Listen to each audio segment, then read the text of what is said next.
1 and 2 on this page, from page 777, the quiz. Okay, we have here a radius, which is also going to be the hypotenuse of our triangle there in the center. We're to find the area of the regular polygon, and we need to remember that the area of a polygon is equal to 1/2 the apothem times the number of sides times the length of a side, or 1/2 the apothem times the perimeter. In this case, we'll just use the first one because we're not asked for the perimeter, so we don't need to find that separately, which is really easy to find anyway. Matter of fact, we can find it right here now, so we may as well do that. The perimeter is equal to, how many sides do we have? 1, 2, 3, 4, 5. 5 times the side length, which is 20, which is 100, is equal to the perimeter. Now, you don't have to find that. You can just do the number of sides and the side length, but we'll go ahead and use that for this one. Now, to find the apothem, remember that we always want to draw a larger version of the triangle that we're looking at right here.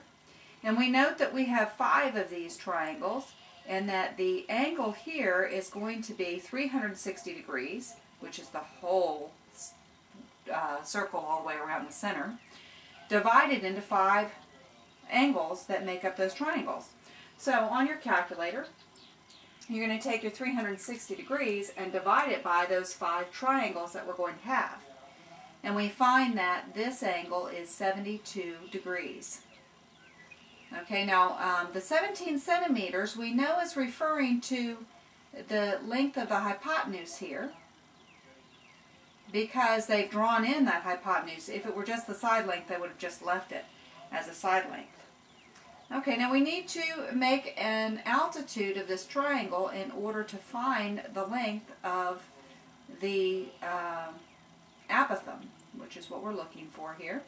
Now we're going to take our 20 centimeters there on the side, and we're going to realize that when we divide this triangle in 2 halves, we have equal triangles or congruent triangles. So that 20 centimeters will be split in 2, and we will have a 10 centimeter opposite side. Now this is really important because our right triangle right here,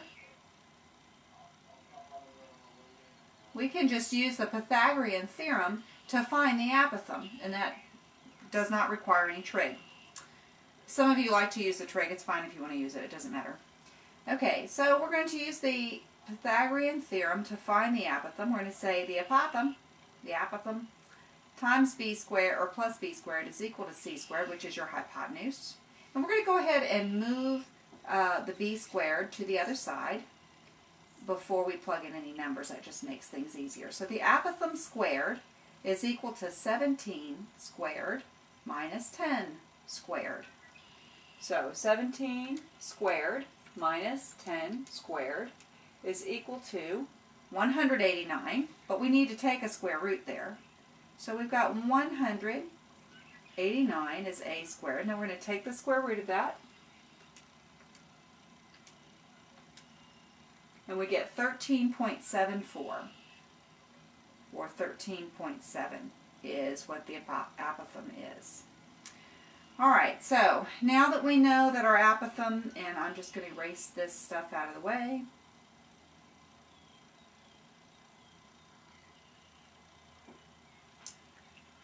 Okay, since we know the apothem is 13.7, we're going to write that in on our diagram. It's always helpful to write things in, because the more you write, the more credit I can give you if you make a mistake somewhere. Okay, now we're going to go back to our equation here, and we're going to write the area of a polygon is equal to 1/2 the apothem times the perimeter. We found the perimeter in this case. It was 100, and the apothem is 13.7, and we're going to take 1/2 of that. So on your calculator, 0.5 times 13.7 times 100. Be sure you don't do half of 100 in your head and then half it again. and we get 685.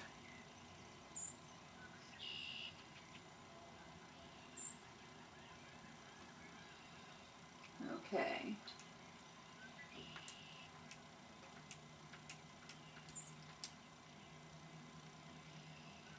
If you had rounded the apothem to 13.75, because it's 13.747, then you would have had,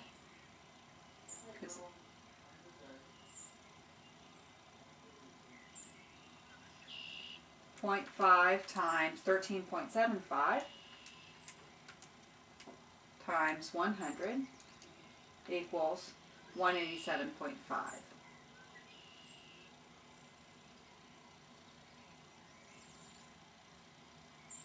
Okay, I'm just showing you the difference because sometimes you might do it one way and sometimes another.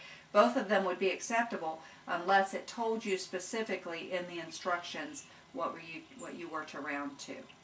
We've not dealt with significant figures in this book. You'll be doing that in chemistry, and just the scope of this particular course doesn't give us time for that. All right, looking at number 2, you're going to have a little bit more work to do on this one. You're going to have to do some trig. Always count your sides. Don't look at that and say hexagon or octagon without just double checking, because sometimes your first glance, you may go all the way through the thing and then realize you've got an octagon when you thought it was a hexagon or even a heptagon. So we have 8 sides here, and you always start by redrawing your triangle that you're dealing with here. Okay, and the 25 meters is referring to that hypotenuse.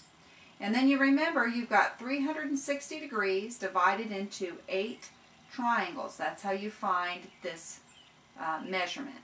And you get 45 degrees. All right, then you're going to draw your altitude. You've got a right angle here, and this is split in half, and that gives us 22.5 degrees for this angle. All right, now we are going to find the apothem first. We remember that the area of a polygon is equal to 1/2 the apothem times the number of sides times the length of a side. And we'll just find the apothem first. If you rewrite your trig mnemonics, SOHCAHTOA, we realize we have a hypotenuse, so it's going to have to be either sine or cosine. And since we're looking for the apothem, we're going to be looking for the adjacent side to that angle.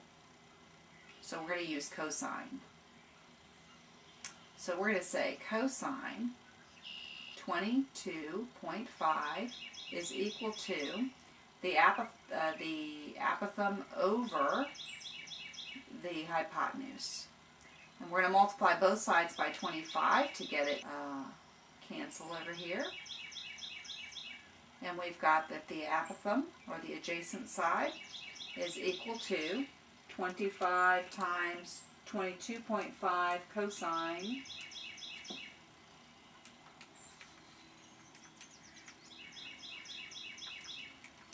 and that is 23.096. If we take the 6 and round the 9, it goes up to 10, giving us 23.1. So this is 23.1. All right, now we want to find the opposite side because we've got to have our side length also. And the easiest way to find that is using the Pythagorean theorem. So we're going to say a squared plus b squared equals c squared. And moving our a or our b over to the other side, we've got a squared minus, or excuse me, c squared minus a squared is b squared. And c is always the hypotenuse, so we've got 25 squared minus 23.1 squared. I'm running out of space over here. 25 squared, and that's going to be equal to b squared, by the way. 25 squared minus 23.1 squared equals 91.39. All right, now that's b squared is approximately 93.1, which means we're going to have to take the square root of that, because b squared is, you have to take the square root to find b, and you get 9.559. Now if we're taking it to the nearest 100th, we'd have 9.56. Okay, now that's only giving us this side right here. We need the whole thing.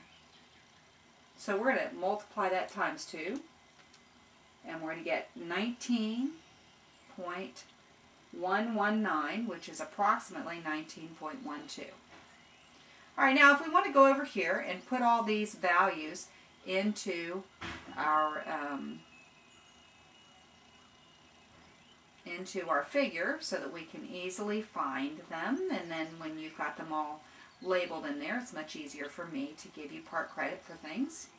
Okay, so we have 19.12 is the side, and the apothem is 23.1. Do that in a different color. 23.1.